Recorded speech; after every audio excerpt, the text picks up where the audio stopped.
Someone commented in one of my previous videos that I should do a Rate My Cult on the United Nuwaubian Nation of Moors. If that was you, please let me know in the comment section right now so that I can block you on all social media platforms, starting with this one. So just let me know, okay? What a horrible rabbit hole I have been down with this cult, okay? But don't worry, it is really entertaining up until it's not. So you'll have a good time up until you don't. That's how cults go. In this video, I'm going to give you a full breakdown of the cult or cults run by Dwight York, aka Malachi York. Really, it's a series of cults under one leader. It changed its form over the years. And we're going to get into all of that. Then we're going to do an in-depth cult rating. Where does it stack up against other cults? I know all of these cults think they are special little snowflakes and there's no other group like them. But in the end, they're often the same old toxic friend group from the 8th grade lunchroom. More like Lord of the Flies. Honestly, isn't it Lord of the Flies? Isn't this whole world Lord of the Flies? Anyway, here we go. Rate My Cult, United Nuwaubian Nation of Moors. Now, the United Nuwaubian Nation of Moors is its final form. They had many names over the years, and they followed many different beliefs that don't really seem to have much to do with each other. This is the most Mad Libs cult I have ever researched. I think their leader just decided on new ideologies by throwing darts to a board and seeing what stuck. You may have heard of this place called Tama-Re in Georgia. It's a compound. It's a compound where this Black Nationalist Egyptian-themed cult had these pyramids that they built. Maybe you're familiar with the Egyptian-themed Brooklyn compound. Well, this was them. This was them. You may actually drive by it on your day-to-day. You could buy that one in Brooklyn, by the way. We'll get back to that later. Now, if you haven't heard of them, I will fill you in on all of the details. The pyramids are just the tip of the iceberg. They did a whole lot more than build pyramids, although the pyramids were the coolest thing that they did. And it's really all downhill from there. Now, Dwight York is this leader's birth name, although he has changed his name many times over the years. You might know him as Malachi York or Dr. Malachi York, even though he's not a doctor. He and his groups were active in the Black New Religious Movement circles in the 1960s, the late 1960s, up until about 2002. And then there was this major scandal. And he was sentenced to 135 years for sexually abusing children, lots of children. See, this is where it takes a turn. I'm here for the pyramids. I am here for the 1980s Soul Glow smooth jazz album. I'm here for it. But I check out at the child abuse. Apparently, so did most of his followers, thankfully. Most of them abandoned the cult after this ruling, the ones who hadn't abandoned him before for many reasons we'll get into right now. Now, there's now sort of a revival happening on the internet because people are seeing his videos, sometimes for the first time. People are seeking out his work. People are seekers now. We went over this in previous videos, and they're captivated by it. Now, for this, I blame the failing public school systems because there's no way a person with critical thinking falls for any of this. The Nuwaubian websites should immediately redirect to BetterHelp because that's what people need. That's what people need if we're going to be perfectly honest. But we will go into that here. Dwight York and his cult of personality changed with the times. They started off as Muslims, albeit heretical Muslims, and then they ended up as UFO kemetics, meaning that they believe in this ancient astronaut alien theories mixed with ancient Egyptian revivalism, and they seemingly embraced every ideology in between at some point or another. Almost everyone. We start in the late 60s in Brooklyn, New York, when there was just so much religious crazy going on. We've been over the 1960s a lot on this channel. I will not rehash it here. You had the Nation of Islam, you had Rastafarians, you had the Black Hebrew Israelites, and that's just the black cults. We also had a lot of white cults doing their thing as well, but they're not really involved here, except as villains. And they're kind of villains in the background. They're not active villains here. It was just an overall groovy time. The late 60s were a crazy time in this country. And we end in 2002 with the feds shutting it all down. Remember, the 90s were a popping time for cults too. You had Waco and you had Heaven's Gate. Now, since then, there are still some embers burning for this cult by Dwight York, but they no longer have the compound in Georgia, and their New York compound is up for sale if you want to buy that. Okay? Plus, there are a lot more tragic memoirs written by former members. It's actually pretty sad. But isn't that the way that a lot of the stories from the 60s end, with tragic memoirs? Starts off so hopeful, and then we go downhill. Okay, so now that you know the basics, how do the United Nuwaubian Nation of Moors stack up against other cults? It is time for Rate My Cult. For my new viewers, I will go through 5 categories here, and I'm going to go through them rather extensively and give them a rating for each one. The categories are Charismatic Leader, Doctrine and Beliefs, Practices and Rituals, Quality of the Followers, and Brainwashing Techniques. So we got 5 there. Plus, I'm going to give them an overall rating. I'm going to add those up for an overall rating. First, I do have to start with Charismatic Leader, because the one thing that tied all of these various religious groups together was their devotion to Dwight York. York was most definitely a charismatic leader by definition. You can hate on his actions, and we will hate on his actions, but you cannot deny the man's charisma, at least when he was in his prime. Here is a short clip from his 80s smooth jazz career. A man isn't supposed to cry. So, goodbye. Please, York, don't go. Now, a lot of that charisma is backup singers. I'll give him that. But York did surround himself with beautiful women. He spoke about how he liked to surround himself with women. York goes by so many different names, but the government says that he was born Dwight York. You might know him as Dr. Malachi York, even though he's not a doctor, or one of the many, many titles he has given himself over the years. And he legally changed his name many times as well. Now, York claims to have been born in 1945 in Sudan, but his critic, Bilal Phillips, says that he was actually born in 1935. Now, the 1945 date, Phillips says, may have been to coincide with the prophesied rebirth of a Sudanese Mahdi who was supposed to be born 100 years later. However, there is a birth certificate. I'm not sure that it's legit or not, but there is a birth certificate that says York was born June 26, 1945 in Boston, Massachusetts. Now, according to Susan Palmer, who studies cults, she's a sociologist who studies cults, York married his only legal wife, Dorothy Mae Johnson, at the age of 18 and had 5 children by her. In 1964, however, he was arrested and convicted for statutory rape of a 13-year-old girl, plus possession of a dangerous weapon and resisting arrest. He was paroled in 1967. Now, little is known about York's father, who was supposedly a gangster and a pimp. But according to York, his real father was a man called Al-Hadi Abdur Rahman al-Mahdi, who was the grandson of Mahdi Muhammad Ahmed, who led an uprising against the British in Sudan. Now, this is according to a book that York published called The Muslim Prayer Book.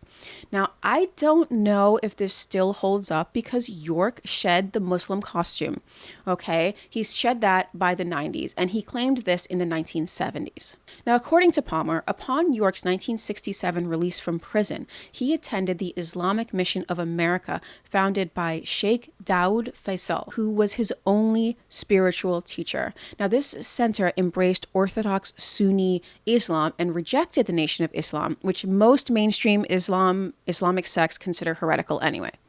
Now, York remained loyal to Faisal until Faisal's death in 1980, even though York by this point had split off and formed his own school.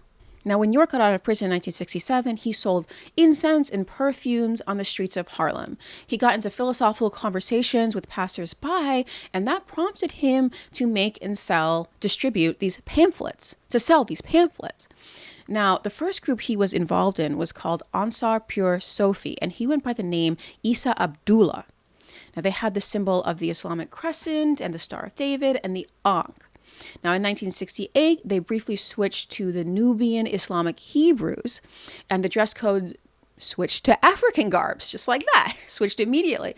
Now, what's really interesting about the dress code here is because they do just switch it up a lot. They'll just switch it up completely. Here they go from Islamic gear to African gear, and they turn their whole wardrobe on a dime. They go back to Islamic gear. We will come back to this demand that the followers switch up their wardrobe in brainwashing techniques, because that is one of them. That is a way to exert control over other people.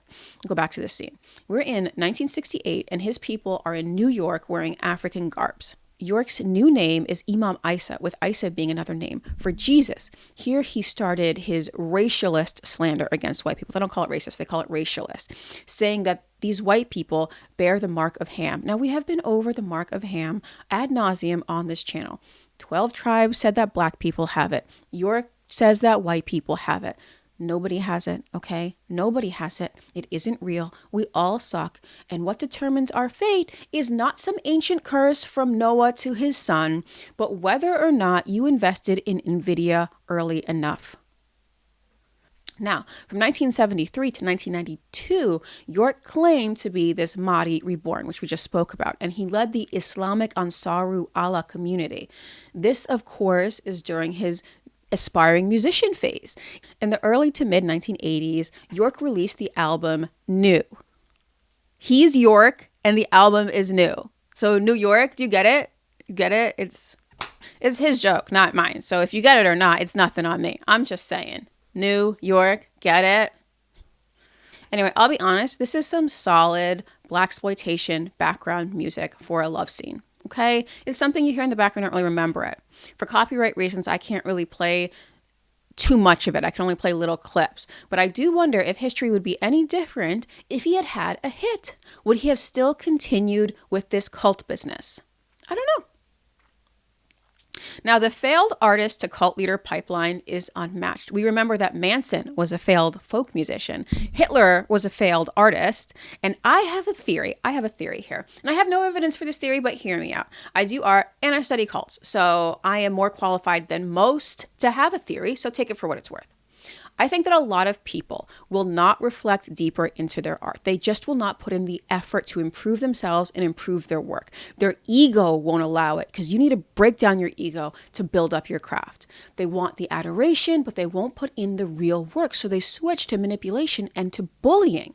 So listen to his work. Yeah, it's on me. Don't you see? Don't you see? It's on me. On me. This is background music, but he could have been a much better musician if he had taken the time to write better songs. Check out my hobby maxing video. That has a lot to do with the real work it takes to become a better artist, not work that you can fudge like cult leader bullying. You can't really manipulate something into a hit song. You can't do that through manipulation. And you can't manipulate a poor piece of art into a great piece of art. But you can manipulate other people. So this dude needed a hook. Now, this artist to cult leader theory will come up in later videos. It should be its own video, but we see it here, so I just wanted to mention it. Maybe it'll be my next video. Who knows? So York's official musical career ended in the mid-1980s, but his cult leader career continued. Now, in 1992, he ditched Islam and disbanded the Ansaru Allah community. The theme switched briefly to Hebrew. York was no longer the Mahdi. Now he became the Lamb. They became the Holy Tabernacle Ministries and dressed in ancient Babylon costumes. Wardrobe change. Yes, to fit with the theater theme, which comes up in cults all the time. So to fit with this theme, they also performed morality plays on the streets of New York using megaphones. That sounds really cool, and I'm kind of upset I didn't get to see one of these plays. I looked for them online because I really wanted to watch it, but they didn't come up. I'm willing to bet that they did not take the time to make these plays scripts any good. I don't know, but I'm willing to bet from the other work. But look, his followers were not all automatons that were just going to go along with York for whatever. If you're a lifelong Muslim, you're not just going to ditch that immediately and become a Hebrew Israelite. York sheds followers with all of these switch-ups because they're like, hey, I thought we were doing this, and now he's doing something else. We'll come back to this in quality of the followers, but just keep that in mind. Not everybody followed him from Islam to Hebrew to UFO. Not everybody did. Also, York alienated a lot of the New York City Muslims due to his heretical teachings, and by claiming to be the Mahdi, and by taking the name Isa, which means Jesus. There's a lot in that just put traditional Muslims off. One reason for the group's move from New York to Georgia, they said, was conflict with the Muslims in the area. Prior to going to Georgia, York tried to take his followers to a compound in upstate New York, but they totally underestimated the taxes in upstate New York. The taxes in upstate New York are insane. If you pick the wrong town, you could be paying a whole mortgage worth of taxes. So you got to do your research. You got to do your research in compounds in upstate New York, okay? Of course, York's people failed to do their research. Of course they did. But they were also under investigation by the FBI for financial crimes like bank fraud as well. Not mad at them for the bank fraud, mad at them for hurting children. We'll come back to that.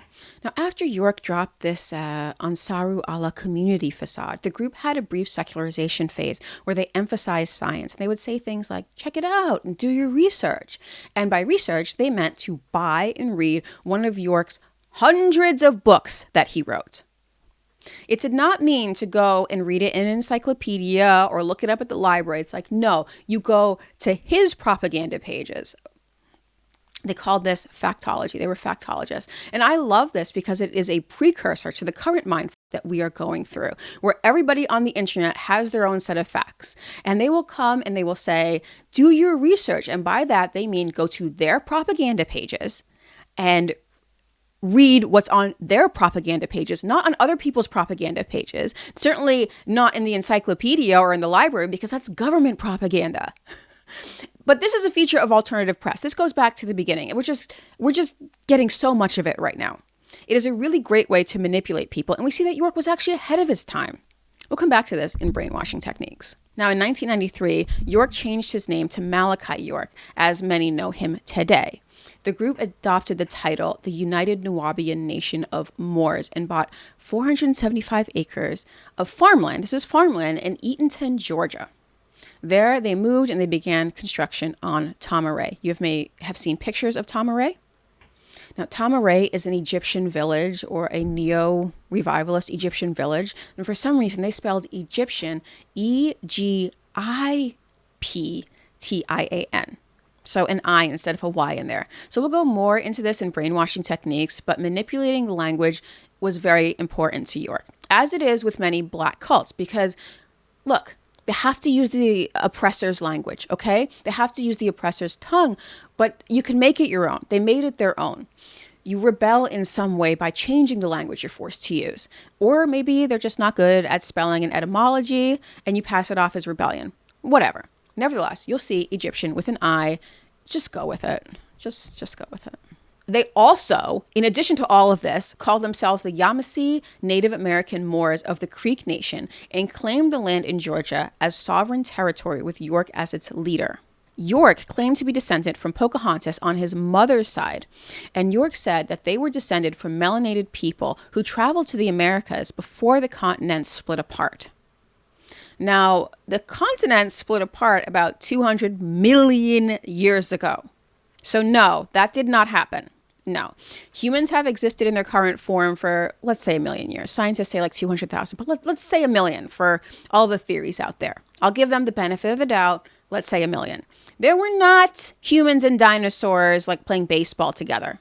Wasn't happening. Remember also that York was supposedly descended from Pocahontas, and he traveled here during Pangea. So that's the story he was pitching these people. Okay. The Putnam County, so the Georgia locals, reported that Nuwaubians were showing up to the store dressed in cowboy hats, cowboy boots, fringed shirts, and jeans, like they were showing up to a rodeo. And York seemed to have a very interesting idea of what really goes on in Georgia, because that's not Georgia, maybe that's Texas. But you see the performer coming out here, almost like he's dressing his cast for a musical. Now, later, York claimed that this brief flirtation with goofy cowboy outfits was actually just a test of loyalty. Would the followers wear these ridiculous outfits? And many of them did. And no, the United Nuwaubian Nation of Moors is not part of the Moorish Science Temple of America. They're different things.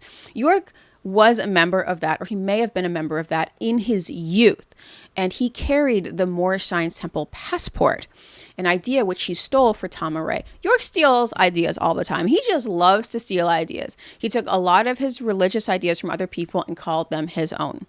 He also made the people of Tama-Re carry passports. We will get into that in brainwashing techniques.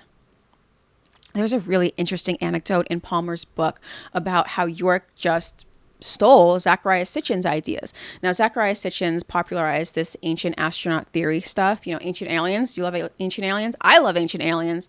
Nevertheless, one of York's many sons brought him a book. The book is called The 12th Planet from the Sun. Now, York is said to have between 100 and 200 children, so he has a lot of sons to bring him books. Nevertheless, York stole the book. He gave it to one of his secretaries, and because York kept the women nearby to work in his publication house, work as secretaries. So basically, he gave this book to one of his secretaries and straight up told her to incorporate it into his philosophy. And then he just came back a few days later and he edited it and he rubber stamped it. Bam! New philosophy. Now that makes sense when you think, well, this is how he wrote these 450 books that he supposedly wrote. He didn't really do a lot of the writing. These women did a lot of the writing, and then he edited it. I don't believe for a minute he edited anything, but we'll move on. That's how York got his ideas. He took them from other people and he took them from other groups and he made them his own by saying that they were his own. That way, anyone could follow him because they'll recognize something that their former group was saying. They'll recognize it as truth. They might think, well, this philosophy is a little weird, but I do recognize this one part is familiar, so I'll listen to what he's saying. How many people actually fell for this? Well, up to 500 at one point, which is a lot, but it's not a crazy high number when you consider that the Nation of Islam had 500,000 members at its peak. I do suspect that most people could smell a rat.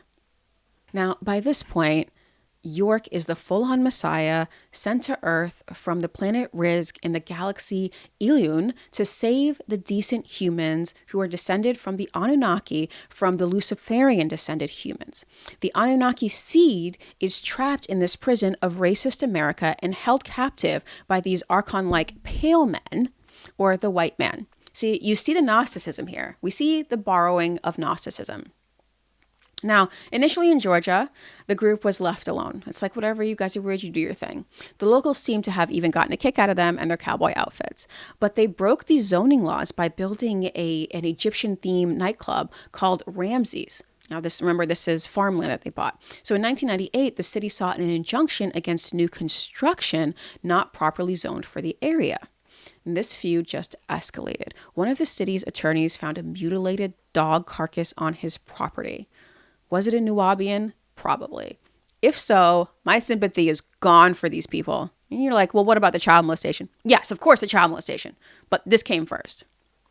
Even the black people of Putnam County turned against them when they tried to forcibly take over the NAACP. They were like, that's enough of these people. So York appealed to the national activist in his fight against the system. And here we have Al Sharpton and Jesse Jackson coming to visit Tama-Re. Now, this is a terrible look for Al Sharpton and Jesse Jackson because in 2002, Tama-Re was raided by the FBI, the ATF, and local police. York was arrested and he pled guilty to dozens of counts of child molestation. And he did this in exchange for a 15-year prison sentence. The judge did not accept that. The judge was like, absolutely not. And York went to trial. At trial, he was sentenced to 135 years, meaning he will die in prison. So yeah, this was a really bad look for the national black leaders because even before the allegations and before the convictions, York had over 100 children with many different women, some of those women underage. So let's say you buy into this idea that he was set up and these charges are false. He still has all of these illegitimate children. Explain that. The criticism people have of radical Mormon sects is that the old men take these young girls and leave the young men to be alone or simply exile them because these young men are now inconvenient because the old men want all the young girls. These old men's perversions actually destroy the social fabric of the community, and yet people still ride for them. Same thing with York. People still ride for him. Now, it's unfortunate, but I do suspect that most black leaders will actually support the abuse of young black girls so long as they're being abused by black men. Who knows? Maybe Al Sharpton and Jesse Jackson just simply didn't know. I hope they didn't know. And I also wonder why these national black leaders didn't simply talk to the local black people. They just heard that the white people were angry and assumed that York was right to make them angry. But that's not what was going on. This is really bad leadership here. You should ask a local black person, hey, why do you not like Dwight York? And they'll say, well, he tried to take over the NAACP and he mutilated a dog.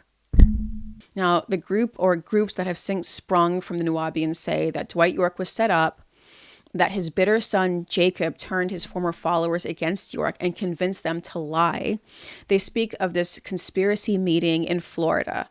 And of course, the white man's government wanted to silence York and keep his message from getting out because he was speaking the truth. Now, if you think that, I dare you to read the holy tablets and think that the Nuwaubians were onto any kind of truth except some sort of collective schizophrenia. It's 1,700 pages. It's available for free online. I dare you to go read it. There is absolutely no truth there. The authorities suspected York because local OBGYNs were going to them and saying, hey, there are young girls pregnant here. Some of them are as young as 13 years old, and they are pregnant. I will link a People magazine documentary below that kind of goes into this with firsthand accounts. I don't want to really go into it right now just because I don't want to do that in this video, but they spoke to survivors and the whole thing is hard to watch. One of my Patreon faves was just like, I had to turn it off. I couldn't stomach this. And honestly, I would have turned it off too if I wasn't making this video. I'll link it below. If you want to watch it, you can watch it. Now, York is serving his sentence in Florence, Colorado, and he is in solitary confinement for 23 hours a day. His main wife, although not his legal wife, her name was Kathy Johnson, she also pled guilty to helping York sleep with young people, including her own son, and she got 2 years. Now, York apparently tested 39 out of 40 on the psychopathy test, which should come as no surprise to anybody. Anyone who could do this to young girls and young children is a psychopath. That's a very high score for the psychopathy tests. So, with all of that, how does Dwight York stack up for charismatic leader? I'm going to give him full points. This is not an endorsement of York's crimes, by the way. He literally makes me sick to my stomach, and I never want to hear his name again after this video. But he committed to the bit. And you got to respect that. What should a deranged cult leader be? Well, York was everything they should be. The Mahdi, Jesus, an Indian chief, an extraterrestrial messiah, father of 1 to 200 illegitimate children. His genes will absolutely survive the ages. Well, that's good. Rewarded. He was a failed lounge singer. He had a compound. He got the support of the nation's black leaders somehow. So of course he gets full points. He's a complete psychopath, and I do not use that term loosely. Was he a good spiritual teacher? No, absolutely not. In fact, one of his children claimed that York didn't even believe his own nonsense. He said that York just kept it going because that's what was needed to keep Tama-Re going. Like he painted himself into this cult corner, this cult leader corner. Now that's hearsay, but I absolutely do believe it because how can you believe this stuff? And it's funny because the FBI feared that the raid on Tama-Re would end up like Waco, which was a tragedy. But they also feared that the Nuwaubians might go out like Heaven's Gate and themselves because of all this UFO stuff. And they didn't really understand what was going on. Heaven's Gate was only a few years earlier. That is an insult to both David Koresh of Waco and Marshall Applewhite of Heaven's Gate. Those were real cult leaders. They had a cohesive ideology and they believed in them enough to give their lives. I don't agree with what went down, but to compare them to Dwight York is just low. It's an insult to them. Hopefully now the authorities see where they were wrong. Now Marshall Applewhite, or Doe as we lovingly call him on this channel, is up on that spaceship like, how dare you? How dare you? Now, speaking of a non-cohesive ideology, let's move on to doctrine and beliefs. Okay, so what did the Nuwaubians actually believe? This is where it gets really messy because they believed in almost everything at one point or another. They started out believing in something similar to the Nation of Islam, then they moved into something similar to the Black Hebrew Israelites, and then back to Islam, and they ended up in believing in some sort of UFO lore, which ties also into ancient Egypt. The one consistent part of their belief was the infallibility of Dwight York, or Dr. Malachi York. Susan Palmer is a sociologist who studied York and studied his followers over many iterations. She describes them as a series of organizations under York, not one single organization. Now, she says that because they believed in drastically different things from 1968 all the way up to 2002. Now, for example, in the 1980s, while they were the Ansaru Allah community, York had many wives. But here, in a later interview, York rejects polygamy. He says that if men can have multiple wives, then women should have multiple husbands. The crowd just eats it up. The crowd believes all of this. Now, is York reinventing himself, or did he just rebrand for an untapped audience, for a new era? Now, keep in mind, at this time, he has young women living in trailers around his mansion. So you can call them wives, you can call them a harem, call them whatever you want. They're there, they don't have other husbands, and they're bearing his children. So does he really not believe in polygamy anymore? Come on.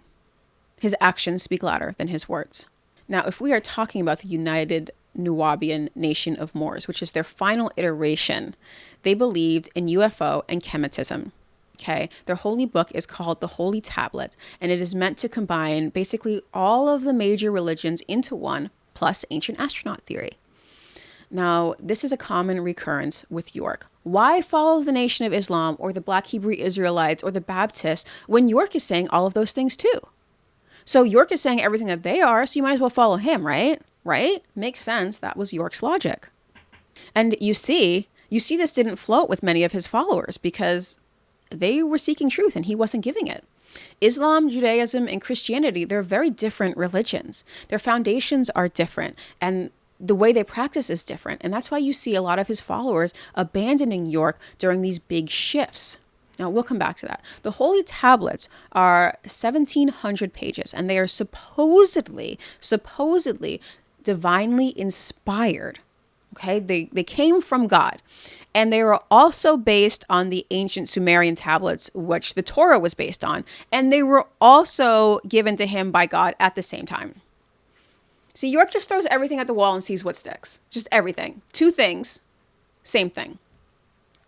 Now, although York claims to have read most of the books available on Earth, it seems that his female secretaries actually did much of his real writing.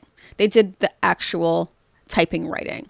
Remember the story where Palmer talks about how he just stole that Zecharia Sitchin's theory and made it his own, gave it to his secretary to plagiarize? He then resold that book or that new work as an original. This goes for most of York's ideology. Parts are just ripped from other religions, other nearby cults, like a mixtape. Remember mixtapes? And sometimes mixtapes can be better than albums, but just not here.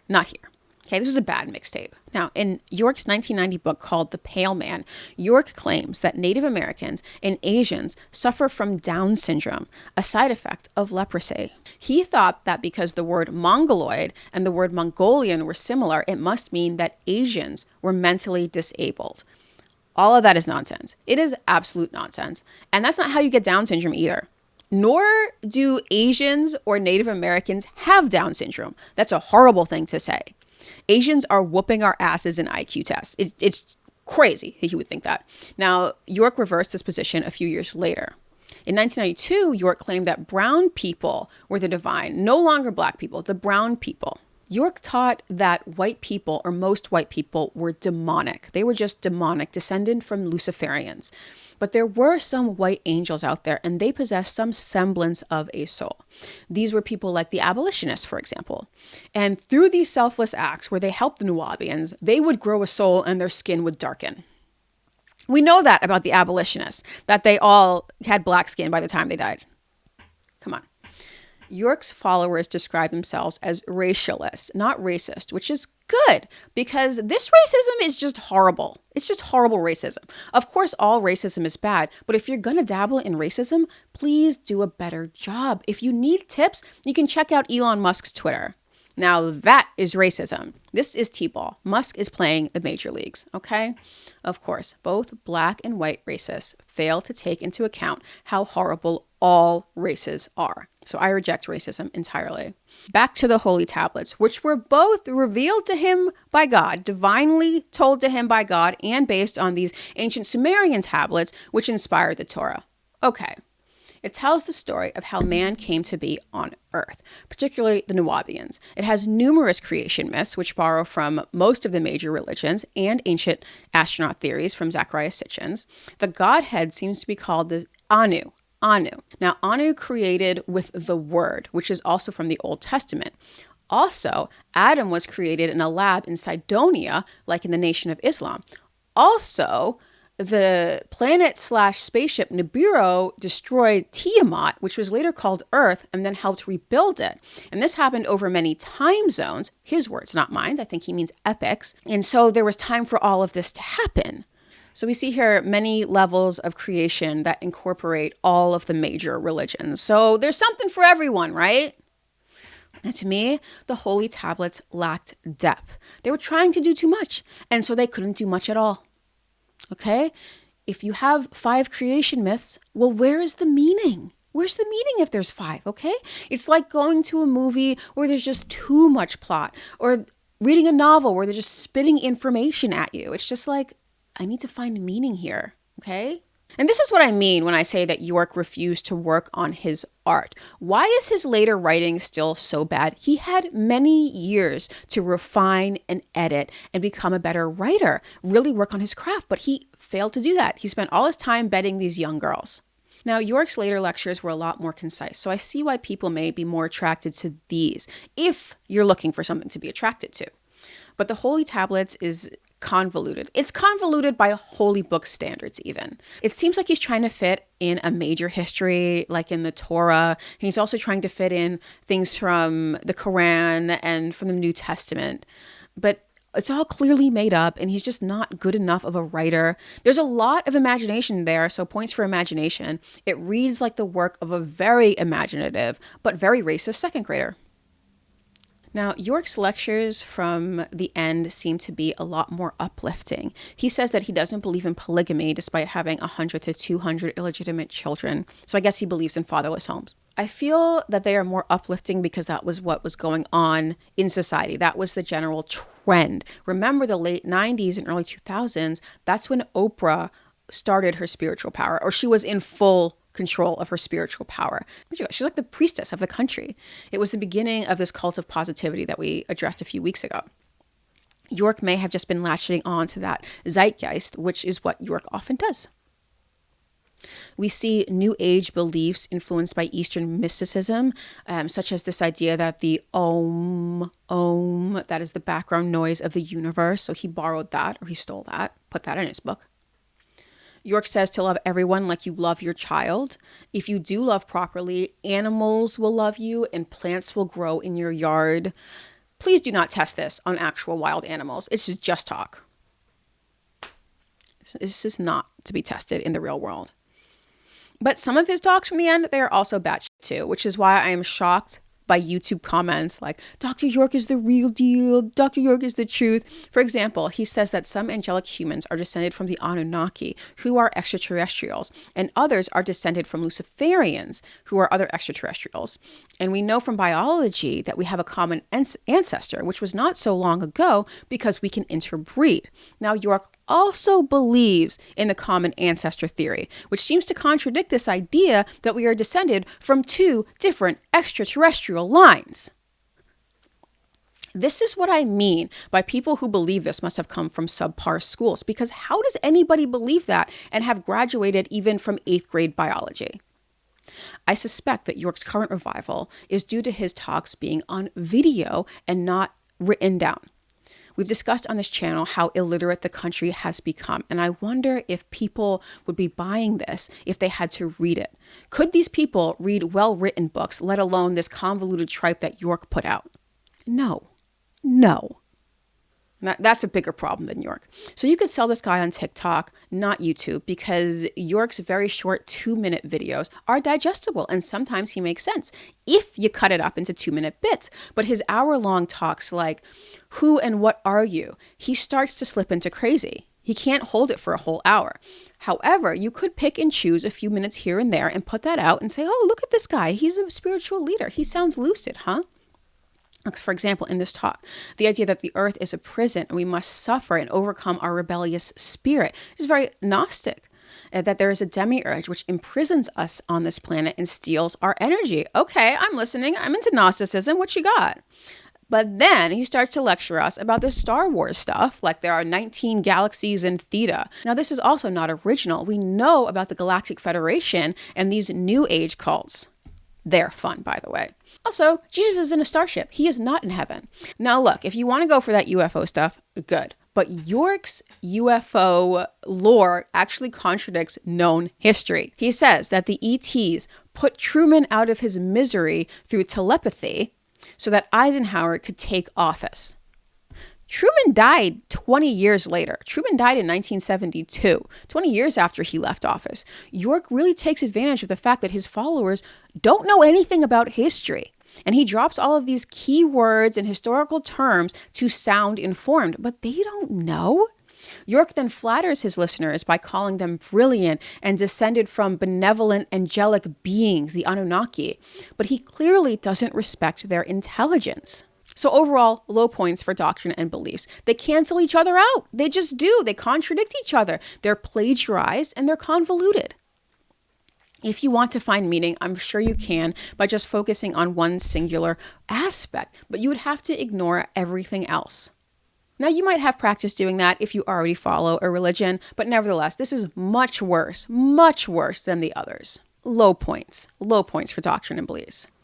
Here is a quote by Palmer that I actually found really interesting. She says, "If I might be permitted to use an agricultural metaphor, most of the Black nationalist religions take root in the matrix of the Black cultic milieu, but then they tend to grow like saplings and sprout up vertically towards a self-contained maturity.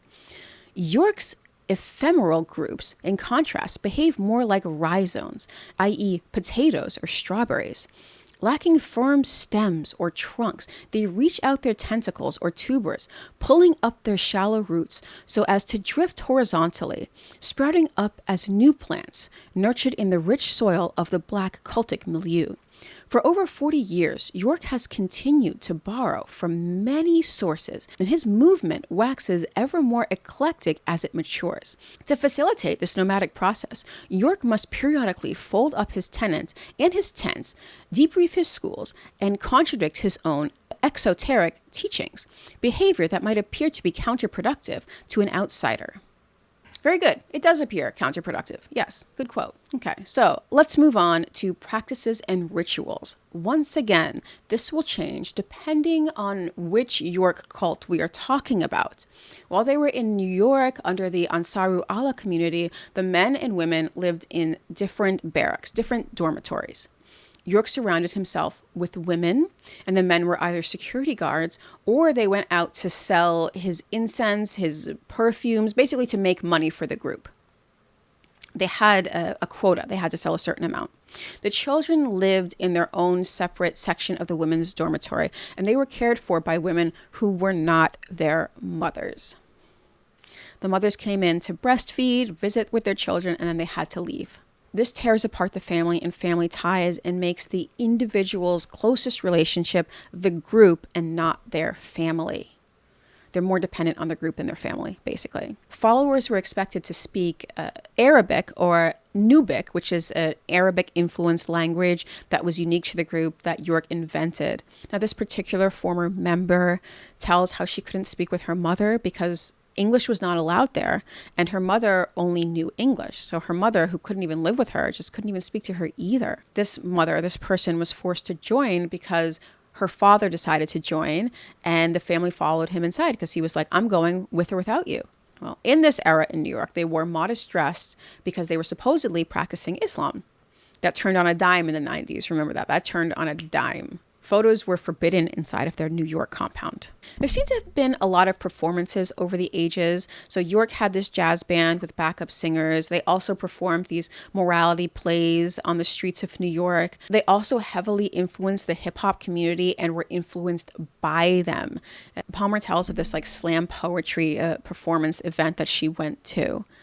Now, you know, I love the arts. I love the arts. So I understand how collaborating on an artistic project can really be community building. Palmer says how she went to these like hip hop inspired poetry events at their bookstores. And they had a number of bookstores in the United States on the East Coast, some in Canada and some in Europe. There they would distribute York's publications because, of course, no one else was going to distribute his publications. These things were insane.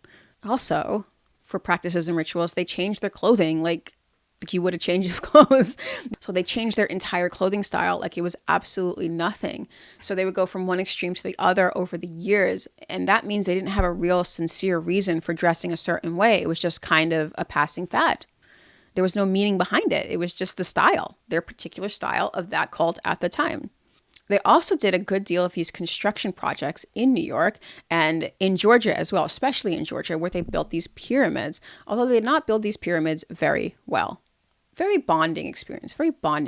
Everyone else might think you're insane, but you and the group are doing this together. Now, in their final iteration as the Nuwaubians, they practiced vegetarianism. They rejected drug use, and they encouraged followers to leave the city and to farm. Now, although I like a lot of these things, I got to give low points because of the inconsistency.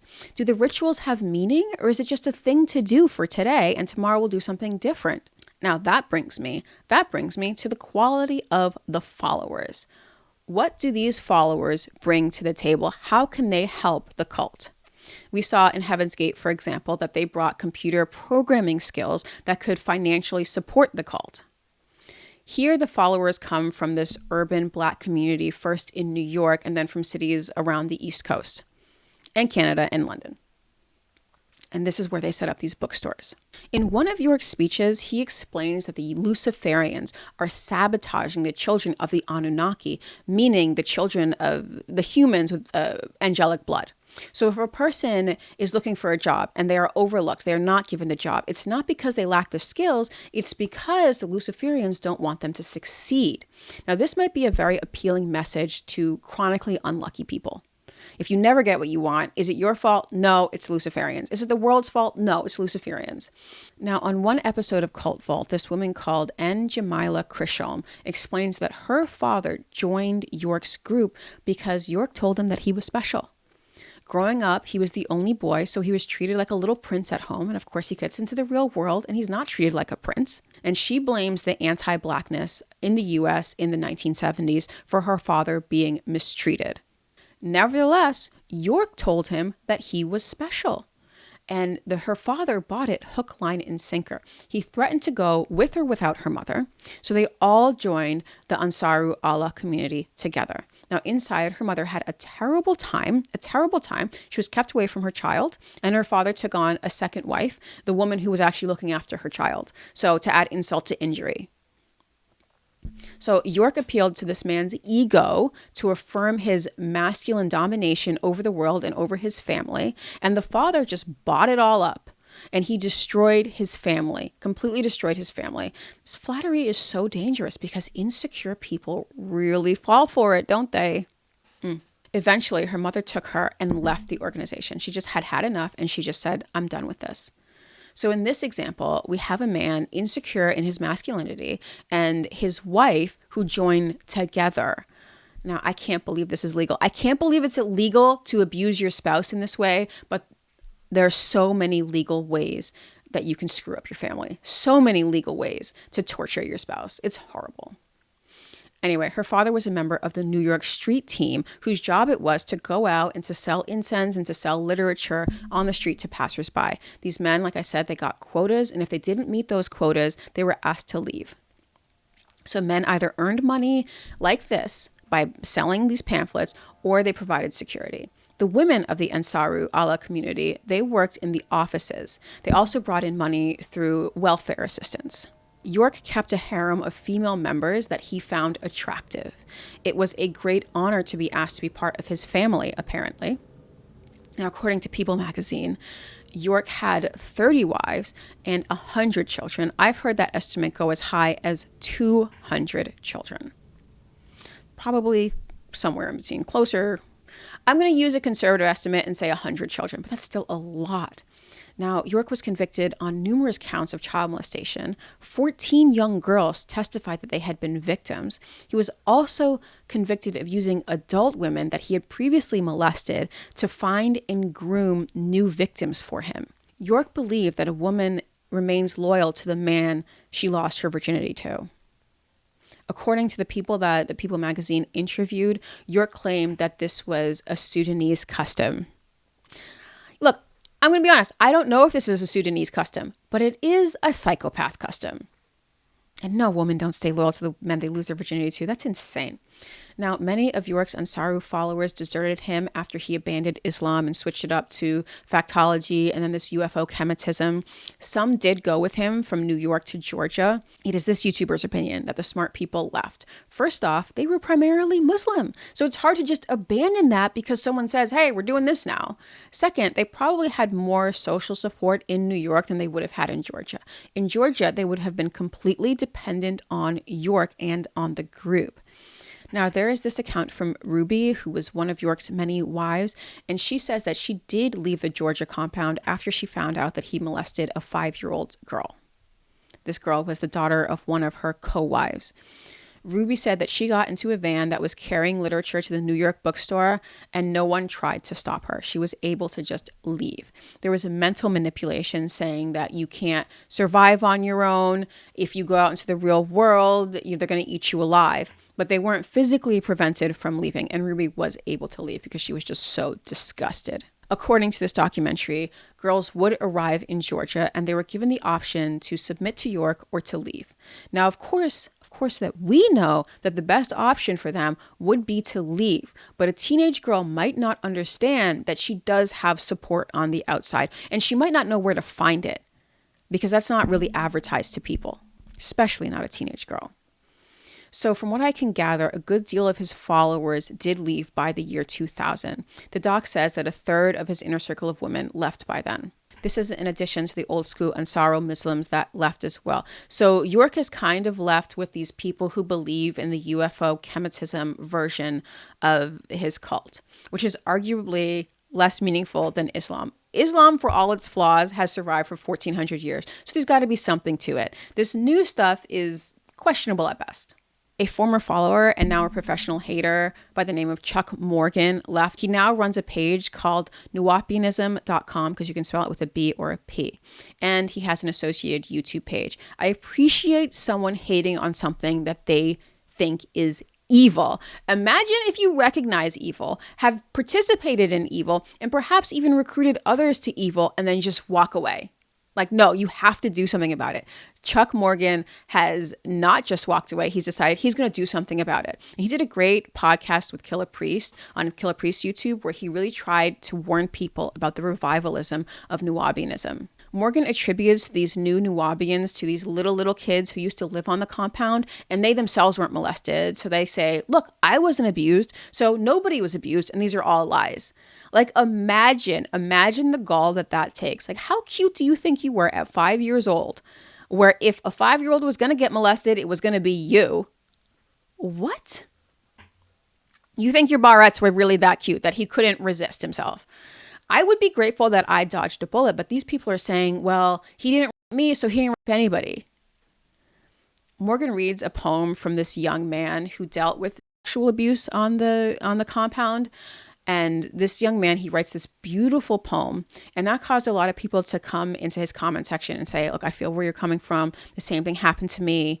And you see just this group trauma trying to heal themselves around this poem. And I don't understand how a spiritual leader could justify traumatizing this young boy just for momentary pleasure. I don't get it. It's not a real spiritual leader. Really not. So we see that most of the good people have already left by this point. And I honestly wonder if you're going to get a good architect with this shallow, wishy-washy doctrine. You need really high levels of ideology, like Heaven's Gate, for example, to get the cream of the intellectual crop. And that's not what York had. Not at all. So yes, they did build pyramids in Georgia, but according to the developer who bought the property, those pyramids just crumbled upon demolition, and they fell over.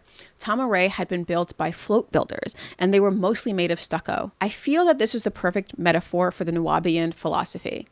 But the Nuwaubians really did try hard with the skills that were available to them. So each iteration of followers has something good about them. The early followers may have appreciated the message and the lifestyle, and the later followers, well, they had loyalty and chutzpah. So, I mean, yes, they do seem to be getting more and more mad as each iteration goes on, as time goes on. But I appreciate a good descent into madness. I'm here for it, especially a group descent into madness. I will clear my whole calendar for a communal descent into madness, and I'll make a video for you.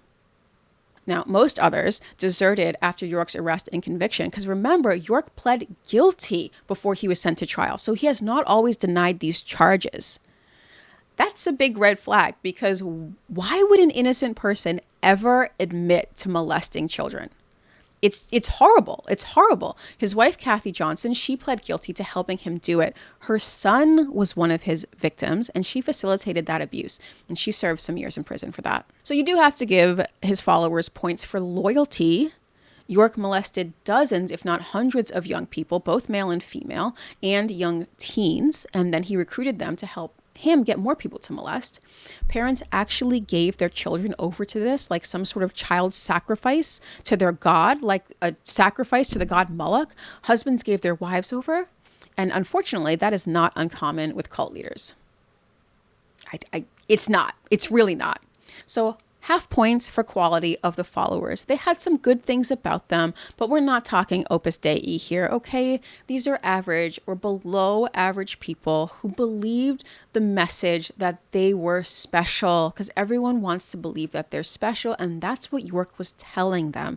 It wasn't their own failings or a cruel and impartial world. It's because of Luciferians that were conspiring against them to bring them down. Nevertheless, they did open these bookstores, and they did build cool-looking stucco pyramids that fell over with a slight breeze. And if those pyramids were better constructed, they would have gotten full points. But you have got to work on your craft. You got to focus on your art, because that's what gets a cult off the ground, is how well they can do things in the real world. And you know what? This is why counties have zoning laws and inspectors. Now, I might find it annoying because I'm trying to build a back house and these people are all up in my business. But then you have these other people who are letting children play in these stucco pyramids that could fall down at any point. I swear there's got to be a middle ground. There has to be a middle ground here. Okay, now that we know about his followers, how successful were his brainwashing techniques? This is our final category. How did Dwight York and his organization use physical, economic, and social control to keep his people in line? This is what really distinguishes a cult from a culture, by the way. Control.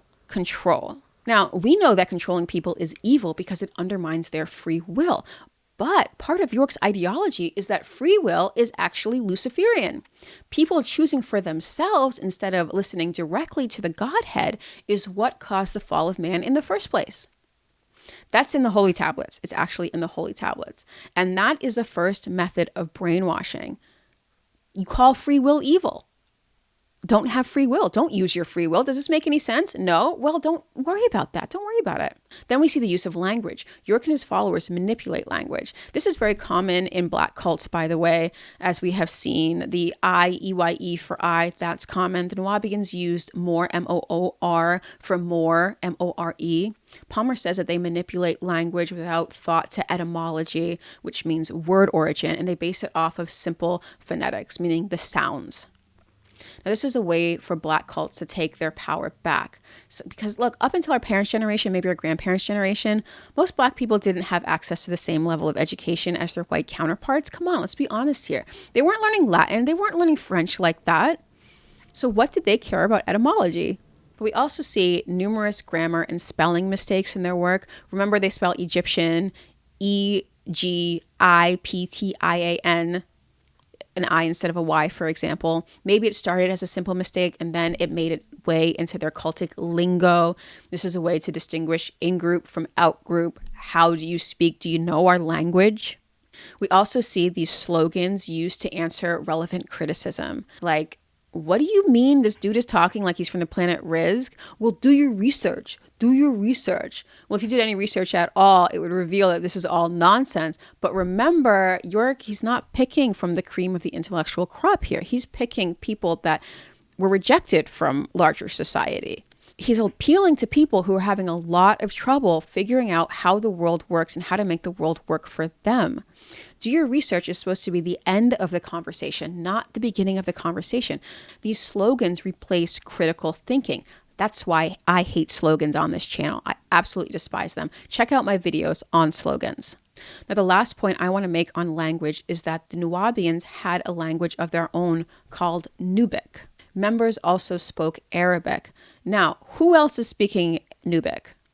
Nobody. Nobody is speaking Nubic. Who else is speaking Arabic? Not the person hiring you. Not the person hiring for jobs. These things isolate community members, especially the young ones, making them only able to communicate with each other and not able to compete in the outside world. In the Ansaru Allah community, they could only speak Arabic inside. They could only speak their language inside. Well, that means that many members couldn't speak at all. They were completely silenced. He effectively silenced these people. Also for brainwashing techniques, in New York, these people lived in the compound. Same thing in Georgia. They lived in the compound with men in one unit and women in the other. This goes against the nuclear family, which is the stable basis of support. If you're lucky, you have a nuclear family that can support you. They depended more on the group than on their spouse, than on their children. And there, in New York, polygamy was encouraged amongst the men, which further destroys families. So if you decide to leave, are you going to leave your second and third wife? Makes things much more difficult. I never trust anyone that doesn't support you having a family, doesn't support other people having a family. And that rule of thumb never fails. Plus, people could be rewarded for good behavior by a visit to their spouse. So you better do what York says or you get no love. You get no love. He decides if you get a conjugal visit. Imagine that. Now, in Georgia, members had to have passports to Tama-Re, and they had to pay for these passports. This wasn't free. There were armed guards outside of both New York and Georgia. People were allowed to leave, yes, but it takes courage to test that. You're just going to go up to an armed guy and be like, can I go? Some people will. A lot of people won't. Now, if a member questioned or disagreed with York, their passports were revoked and they had to pay to get them back, if they could get them back.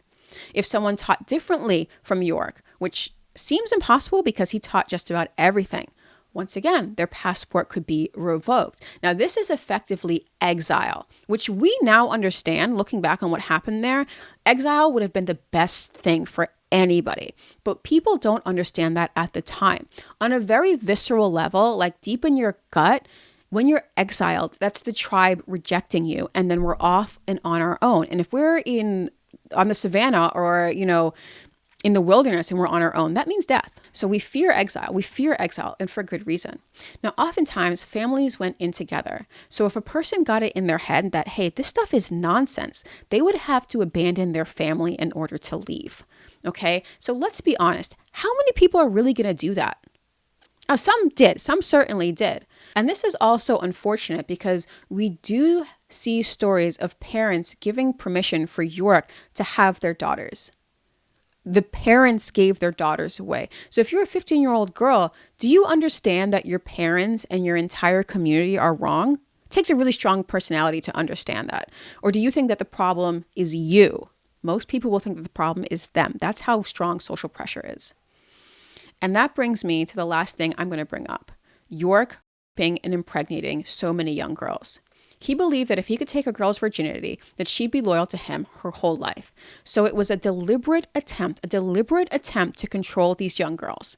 Now look, this doesn't need to be said, but it's up to a young girl to meet a young boy and lose her virginity in a very natural way on her own terms, hopefully in a loving relationship.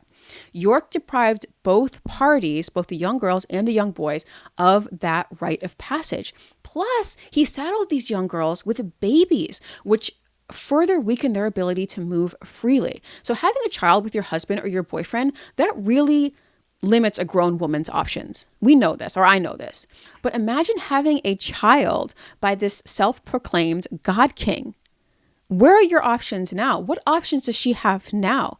And after York's imprisonment and after the fall of his little empire, those girls are just left out on their own with a baby to raise, a baby that is a constant reminder of how her parents failed her, how they betrayed her. Plus that baby needs diapers, it needs clothes, it needs money for extracurriculars, who's paying your rent, like the practical reasons. Now you're forced into the real world. Now look, I imagine if he really were an advanced extraterrestrial from an advanced civilization, he could have actually helped his people. But York seems to have been a net negative. Just think about it. Why didn't he help them learn about computers so they could make a decent living? Pretty simple for an advanced extraterrestrial. Why not teach them how to be better family members instead of splitting families apart? Seems pretty obvious. Why didn't he encourage them to build family homes instead of these flimsy pyramids? The knowledge that he sold them in his books, in his hundreds of books, it's all useless in the real world. All of his books are useless in the real world. And at the very least, he wasted these people's time. And at the worst, he actually destroyed them mentally and emotionally and tore families apart. This is a true psychopath, a true narcissist. So full points for brainwashing techniques. I don't support it. I do not support it, but you got to recognize the game. Okay, so that's my full breakdown, all 5 parts. But you want to know, how do the United Nuwaubian Nation of Moors stack up against other cults? Well, here we go. Drum roll, please. The United Nuwaubian Nation of Moors, they get 3 goat heads out of 5. 3 goat heads out of 5. They lose most of their points for doctrine and beliefs and practices and rituals because they were just so wishy-washy all over the place. They could not commit. They had the shell of a new religious movement, but none of the substance, which is a shame. Shame. Although it's honestly probably best that they weren't successful, because once you scratch below the surface, stuff is really dark here, and you don't want a group like this succeeding at all. Now, honestly, I am not sure whether to break out the Christometer here, because yes, he said he was the Messiah, but he also said everything. So I'll do it just to do it. Less than 1% Christ on the Christometer. Trace amounts of Christ may have fallen in during processing. This man is no Messiah. I will do my SAC rating.